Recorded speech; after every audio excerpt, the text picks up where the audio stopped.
George Wightwick was a British architect based in Plymouth, and possibly the first architectural journalist. In addition to his architectural practice, he developed his skills in the market for architectural journalism. His views of church design disagreed with those of churchmen with power to commission new churches, and this work dropped off after he published his ideas in Weale's quarterly papers on architecture in 1844.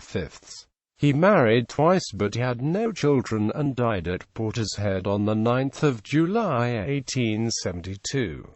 Life and work. Early years. Wightwick was born in Allenbank, near Mold, Flintshire, Wales, and trained in London under Edward Lappage. Following a year of travel and study in Italy, he published Select Views of Roman Antiquities. Plymouth. In the late 1820s, Wightwick moved to Plymouth, and worked with John Falston, succeeding to Falston's practice after 6 months. For then until 1852, when he retired to Bristol, he completed many public and domestic buildings, mostly in Plymouth, Devon and Cornwall. Wightwick, who was a member of the Plymouth Institution, was well known in Plymouth as an architect and as an amateur actor and comedian. He completed designs by Falston for Bodmin County Lunatic Asylum and designed the Plymouth Mechanics Institute, Athenaeum Terrace, the Esplanade, the Devon and Cornwall Female Orphan Asylum, and the post office at Devonport. In Devon, he designed Calverley Court and Watermouth Castle, near Ilfracombe.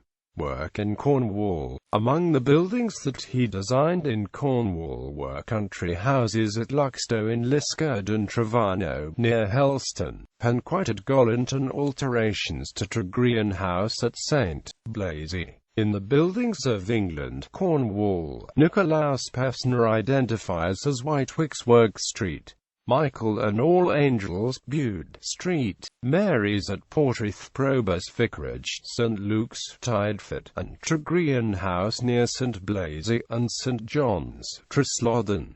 Raymond L. Brett has identified Wightwick as the architect of the Royal Cornwall Polytechnic Society building in Falmouth. Networking. The ODNB articles relate how Wightwick used his social networking skills to develop his practice. An example of this is his relationship with the Fox family of Falmouth, as described by siblings Barclay and Caroline, who both kept journals which were published in the 1970s.